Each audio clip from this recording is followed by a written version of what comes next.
안녕하세요. 역사 돋보기입니다. 한국 헌법의 역사 3부입니다. 이승만 대통령은 1차 개헌이었던 발췌 개헌으로 1952년 2대 대통령이 될 수 있었고 2차 개헌이었던 4.4.5입 개헌으로 1956년 3대 대통령이 될 수 있었습니다. 1960년은 4대 대통령을 뽑는 대선이 있는 해였는데 또 욕심을 내던 이승만은 4대 대통령까지 도전하며 출마합니다. 이미 4.4.5입 개헌으로 초대 대통령에 한해 연임 제한이 철폐되었기 때문에 이승만은 또 출마할 수가 있었죠. 이승만의 정당이었던 자유당에서는 또 하나의 목적이 있었던 게 이승만 대통령은 워낙 노년의 나이였기 때문에 사실 이번 대선이 마지막이라는 것을 알고 있었습니다. 자유당은 이승만 이후에도 꾸준히 독재 여당으로 군림하고 싶었기 때문에 세대 교체를 희망하고 있었고 이승만에 이어 이기붕을 포스트 이승만으로 내세울 예정이었습니다. 3대 대선에서는 이승만이 대통령 후보에서 이기기는 했으나 부통령 선거에서는 야당의 장면이 이기붕을 꺾었기 때문에 자유당 입장에서는 1960년 4대 대선에서 이기붕을 부통령으로 당선시키는 것이 무엇보다 중요했죠. 1960년 3월 15일 자유당은 이승만의 지시하에 유례없는 부정선거를 치렀고 결국은 대통령 이승만과 부통령 이기붕이 당선되었습니다. 3.15 부정선거를 규탄하며 전국적으로 반독재 시위가 퍼졌고 한국사 최초의 민주화 혁명이었던 4.19 혁명이 발발하여 4대 대선의 결과는 전면 취소되었습니다. 이승만은 하야를 발표했고 이기붕도 모든 공직에서 물러나기로 했으며 대통령과 부통령 선거를 다시 치르겠다고 약속했고 또한 그간 이승만 개인의 독재를 보장해주던 헌법을 다시 민주주의에 입각하여 개헌하기로 하였습니다. 1960년을 끝으로 이승만과 자유당의 독재는 끝이 났죠.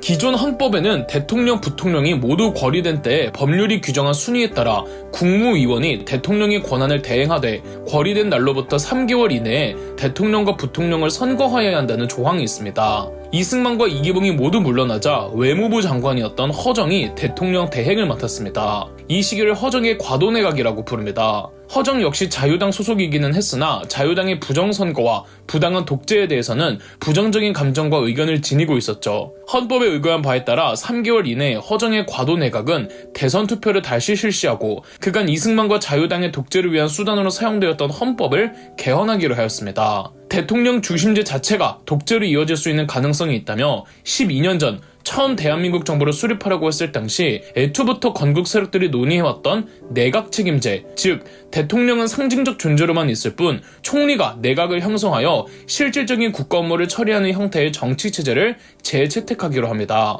아울러 여당의 독재도 미연에 방지하고자 국회를 둘로 쪼개는 양원제를 채택했죠. 발췌 개헌 때 이승만이 양원제를 헌법 조항에 넣기는 했지만 실질적으로 양원제는 운영되지 않았거든요. 이렇게 대한민국 국회는 참의원과 민의원으로 구분됩니다. 대통령의 임기는 5년으로 늘어났지만 오직 재선까지만 가능하도록 하였습니다. 하지만 대통령의 임기가 의미가 없는 게 내각 책임제가 시행되면 대통령의 독재는 불가능했죠. 아울러 대통령 선거 방식도 국민들이 직접 대통령을 뽑는 직선제에서 국회의원들이 선출하는 간선제로 돌아왔습니다. 부통령 제도도 폐지되었죠. 1960년 6월 15일 3차 개헌에 따른 네 번째 헌법이 발표되며 대한민국 역사에서 유일하게 내각 책임제 정치체제가 만들어졌습니다. 1960년 7월 29일 국회의원 투표인 총선이 먼저 치러졌고 민주당이 압승을 했습니다. 아무래도 4.19 직후였기 때문에 그간 독재 자유당과 맞서 싸웠다는 이미지가 있던 민주당이 유리했죠. 당연하게도 민주당이 여당이기 때문에 4대 대통령 선거에서도 민주당 의원들이 민주당 소속이었던 윤보선을 투표로 올려 윤보선이 4대 대통령이 되었습니다. 다만 이제 대한민국은 내각 책임제였기 때문에 대통령보다는 총리가 더 중요했는데 총리는 국회의원에서 가장 많은 의원 수를 가지고 있던 정당에서 배출합니다. 총리직도 민주당 출신이었던 장면이 선출되었죠. 그래서 이승만과 자유당의 집권기를 제1공화국이라 하고 4.19 혁명으로 만들어진 민주당 정부는 제2공화국이라 하는데 이 공화국은 대통령 윤보선에서 이름을 따오지 않고 총리의 이름에서 따와 장면내각이라고 부릅니다. 장면내각에서는 여러 가지 방면에서 정치개혁 및 사회개혁을 추진했는데 그중 하나가 또 한 번의 개헌이었습니다. 3차 개헌이 끝나고 아직 반년도 채 가지 않은 시점에서 권력을 쥔 장면은 더 철저하게 자유당의 흔적을 청산하겠다며 정치적 보복성에 가까운 개헌을 주도하여 1960년 11월 공포되었습니다. 4차 개헌에 따른 다섯 번째 헌법을 소급입법 개헌이라고 하는데요. 본디 어떤 죄를 어떻게 처벌하겠다는 형벌의 법 조항이 신설되면 그 신설되는 기준 이전의 범죄에 대해서는 죄를 묻지 않습니다. 하지만 형벌의 법 조항이 신설되고 법의 신설 이전의 죄까지 묻겠다는 특이 원리가 있는데 이걸 소급입법이라고 합니다. 장면은 개헌을 통해 3.15 부정선거의 사범들을 처벌하겠다는 원칙을 헌법에 넣고 원래대로라면 소급입법 금지의 원칙에 따라 해당 조항이 생기기 이전의 범죄자들에게는 죄를 물을 수 없지만 그럼 3.15 부정선거 사범들을 처벌할 수가 없잖아요. 그래서 새로운 헌법에선 소급입법을 적용시켜 비록 헌법 내 문항이 사후에 추가되었지만 그 이전의 3.15 부정선거 사범들도 처벌하겠다는 내용을 추가한 것이죠. 관련한 헌법의 조항을 그대로 소개해드리면 이렇습니다. 이 헌법 시행 당시에 국회는 단기 4293년 3월 15일에 실시된 대통령 부통령 선거에 관련하여 부정행위를 한 자와 그 부정행위에 항의하는 국민에 대하여 살상 기타의 부정행위를 한 자를 처벌 또는 단기 4293년 4월 26일 이전에 특정 지위에 있음을 이용하여 현저한 반민주행위를 한 자의 공민권을 제한하기 위한 특별법을 제정할 수 있으며 단기 4293년 4월 26일 이전에 지위 또는 권력을 이용해 부정한 방법으로 재산을 축적한 자에 대한 행정상 또는 형사상의 처리를 하기 위하여 특별법을 제정할 수 있다. 전항의 형사사건을 처리하기 위하여 특별재판소와 특별검찰부를 둘 수 있다. 이렇게 이를 악문 민주당 같아 보였지만 정작 3.15 부정선거 사범들은 전부 경미한 처벌을 받았습니다. 다시 민주당을 향해 시위가 일어나자 그제서야 민주당에선 부랴부랴 특별재판소 및 특별검찰부를 만들었으나 이미 3.15 부정선거 사범들은 해외로 도주한 상태였죠.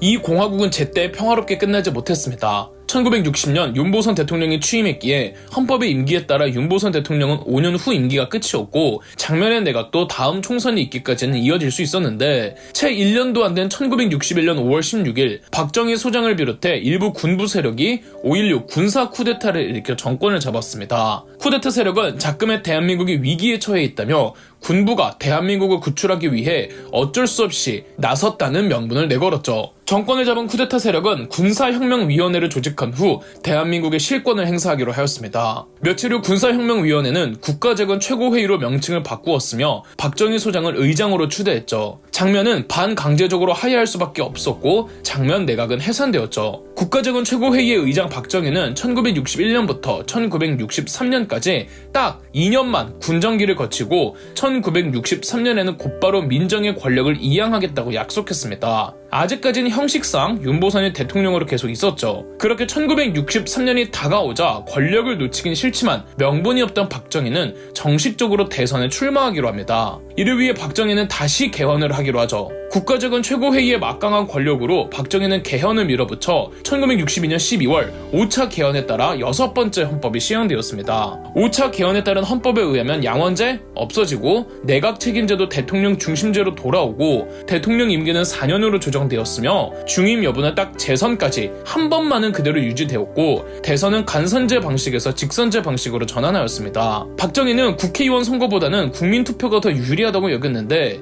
아직까지는 군부 쿠데타였을 뿐 독재를 시작하지는 않은 시점이었습니다. 4.19 혁명 이후 수립된 제2공화국은 민주당 내부에서 여러 파벌로 갈라져 싸우고 있었고 급격한 개혁으로 사회가 어수선했고 또 3.15 부정선거에 대한 솜방망이 처벌로 여론도 좋지 못했죠. 이에 군부 세력은 국민들에게 정권 안정, 민주주의 완성, 국민의 자유보장 등을 내걸었기에 생각보다 국민 여론이 좋았습니다. 5차 개헌은 또 처음으로 전문이 개정된 헌법이기도 했는데 5차 개헌에 따른 헌법의 전문은 이렇습니다. 유구한 역사와 전통이 빛나는 우리 대한민국은 3.1운동의 숭고한 독립정신을 계승하고 4.19 의거와 5.16 혁명의 이념에 입각하여 새로운 민주공화국을 건설함에 있어서 정의 인도와 동포애로서 민족의 단결을 공고히 하며 모든 사회적 폐습을 타파하고 민주주의 제제도를 확립하여 정치, 경제, 사회, 문화의 모든 영역에 있어서 각인의 기회를 균등히 하고 의무를 완수하게 하여 안으로는 국민 생활이 균등한 향상을 기하고 밖으로는 향구적인 세계평화에 이바지함으로써